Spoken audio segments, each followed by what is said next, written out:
What's going on, everybody? So in this video we are going to be talking about what's going on in the crypto and NFT markets. Now before we get started, make sure to give this video a like, subscribe, turn on notifications, and let's dive in. All right, first thing we got to do is look at what's going on in the crypto markets in general. So for the most part, when we're looking over the past 7 days, everything's kind of been that stable at that 1.8. Yeah, there has been dips and ups and downs, and people are kind of buying whenever it dips. For the most part, it's pretty consistent, right? What I did want to do is look at over the course of 1 year, right? When we're talking about a year ago, when really the bear market really hit and everybody felt it. That was when ETH was at like 1.9 and it dipped all the way to like 900 very quickly. Literally, it was just like within a month, right? And so those were pretty dark times. So if you think about it, over the past year, we went from like $900 all the way to 1.8, which is essentially double, right? When will the bear market end? Well, it really depends on the macroeconomic cycle, not just crypto, right? For me, I've been studying up on this a little bit, reading different books. And one of the books that I'm reading is called The Lords of Easy Money, How the Federal Reserve Broke the American Economy. Sounds very dark and everything like that, but you have to understand that there has been a lot of money printing going on, and that definitely influences the price of alternative assets like cryptocurrencies, even watches, luxury watches and things like that. And so you definitely need to understand how these things work, how America's printing a lot of money,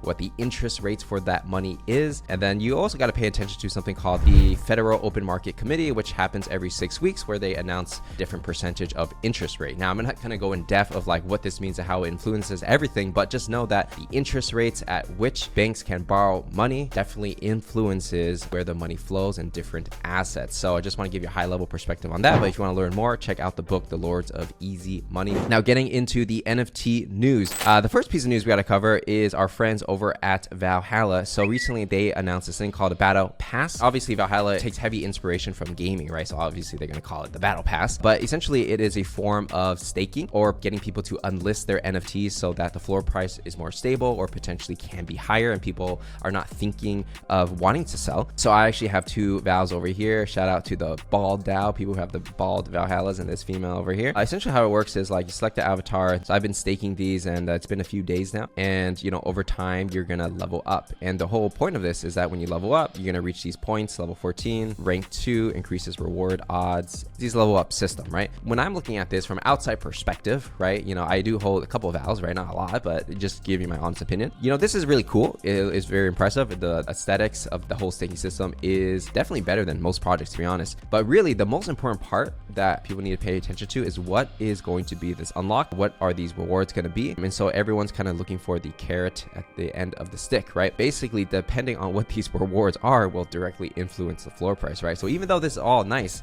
everyone's looking at, okay, like what are you going to unlock? And that's going to drive the floor. Now, Val hasn't really said what these things are going to be. They never said they're going to do a token, like how Memeland's doing it. So we don't know quite yet. We're looking at how it's influencing floor price. The floor price 0.466. So technically it's below mint, but since ETH is up, I think in US dollars it's still up. Most likely this probably will relate to some kind of rewards for the platform they're building, which is kind of like a Twitch/YouTube alternative or competitor when it comes to gaming and live streaming. Now moving on, I do want to talk about Memeland real quick. So Memeland essentially launched this thing. It's called Raid. So basically, if you have a captains, an MVP, you create a crew. So basically you get all these NFTs and then you stake them for some rewards. The rewards are going to be these different maps, which will equate to how much meme coins that you get. So Memeland is going really hard trying to advertise meme coins. So they even have their own Twitter account for meme coins. They're literally trying to make a social DeFi coin that's supposed to power all their platforms and products that they're building. Now, do the products necessarily matter? Not necessarily, because I think most people are more interested in the price action of meme coin, not necessarily whether or not the product will work. Hey, if they're building like 3 different products at the same time, some will work, some won't work, but as long as people believe that it could work,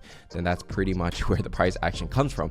Now, for captains, the floor is going to be very high, 8.85, which is about 15K at the time of this recording. And so basically when you have these maps, right, you get more tokens potentially, and then they have these raids where it's kind of like a game where you play on Discord, you connect your Discord to your wallet, and then you could potentially steal another person's map, meaning you're like stealing their money, and they could steal your stuff as well. So a lot of people are enjoying this game. Some people are saying like, hey, like I lost my maps, I'm losing money, right? So it's a lot of emotions going on, but it's definitely driving up the floor price. So it definitely is working. And the interesting part is like, for me, when I personally look at it, and I'm just trying to say as neutral as possible, right? What makes the whole Memeland ecosystem valuable or perceived as valuable is the fact that they have a coin and they're not afraid to market it in such a heavy way where they're basically saying like, hey, the utility of our NFTs is that you're going to get a coin. Now, are people really thinking about what happens after the coin launches? Not necessarily. It's similar to like ApeCoin, right? So it's like if you have a Bored Ape, you're going to get ApeCoin, then you could sell it for like 70K and then you could dump everything. And then ApeCoin will dump and then maybe people buy and they repeat the cycle, right? Are there really real use cases for ApeCoin? Not necessarily, right? But people still believe because they believe in the ecosystem overall. So that definitely Memeland's going for that approach. Now, for a project like Valhalla, right? Not just Valhalla, but literally any company based in America, there's always like this conversation about the SEC of like, if you sell a token, is it considered a security, right? And NFTs would be like a digital collectible, and then a token would be like questionable, right? And so I think a lot of teams are really thinking like, okay, like if we promise a token, well, will we get in trouble with the SEC and will we have to battle this case? And probably that's what ApeCoin has to deal with right now. But if you are outside of the US, like let's say Hong Kong, where Memeland is, or maybe you're in Dubai or whatever countries that have more relaxed crypto laws, it's a lot more easier to advertise these things without fearing the legal battle of the SEC. Also for Memeland, they launched a show, GM Show, which is NFT show. Basically, it's a form of marketing for their products, essentially. What I've personally found interesting is that they're Asian focused, right? So I guess they understood that, hey, you know, maybe they're not going to beat Bored Apes, but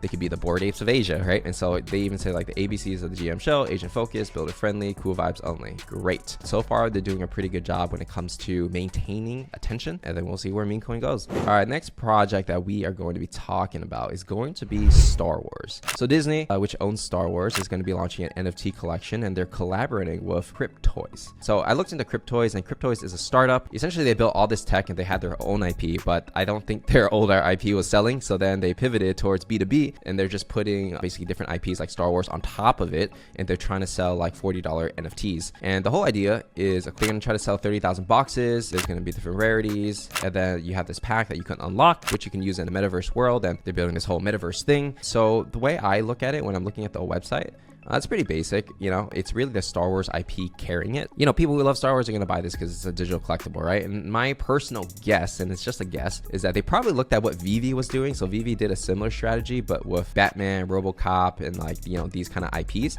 And all they did was just keep dropping these digital collectibles. During the bull run, they made a lot of money because they acquired the licenses for like Batman and stuff very cheap, where, you know, people didn't really know what the value of an NFT license was, and they just ran it up, right? And so now that people are seeing what Vivi did, I believe they made over $100 million since in revenue. Other people are probably like, yo, let's just take the other IPs that haven't been taken and let's just run it up just like how Vivi did. I'm sure like a lot of people are thinking the same thing. Most likely this is not going to pump or anything like that, but I just want to put it on your radar just to show that the largest companies in the world are looking into NFTs, right? So it's kind of like an inevitable thing. It's just like when. All right, next piece of news we have is going to be Pudgy Penguins. So Pudgy Penguins announced a seed round of 9 million, all right, which is not bad for an NFT project during a bear market, right? It's unclear what the valuation of the company is for that 9 million, which would have been more helpful in terms of seeing like what people value the company at. The whole narrative is like they're trying to onboard people from Web 2 into Web 3 by selling products and toys and stuff like that, licensing deals, probably games and stuff like that. About like on May 6th, they actually announced that they are working with WME, which is basically like an entertainment agency that helps like actors and movie stars, you know, get roles and gigs and commercial deals and stuff. So Pudgy Penguins signed with them. So people are like, oh, that's bullish because, you know, these guys might be able to get Pudgy Penguins on TV or in gaming, right? The narrative makes sense, but you know, the thing you have to understand is that it's true, it's a possibility. So if you look at who's under WME, it's kind of like Ben Affleck, Jessica Alba, Matt Damon, so a lot of these movie stars, right? But it doesn't guarantee Pudgy Penguins will be successful with them, right? Because in the past, WME signed with Pixel Vault. They launched this thing called Inhabitants United Planets, and I remember these were super expensive at the time, even for the cheapest one, right? It's like not really worth much anymore. Honestly, it's like one of those things where like they sell something and then the promised future won't come maybe like 5 years later, right?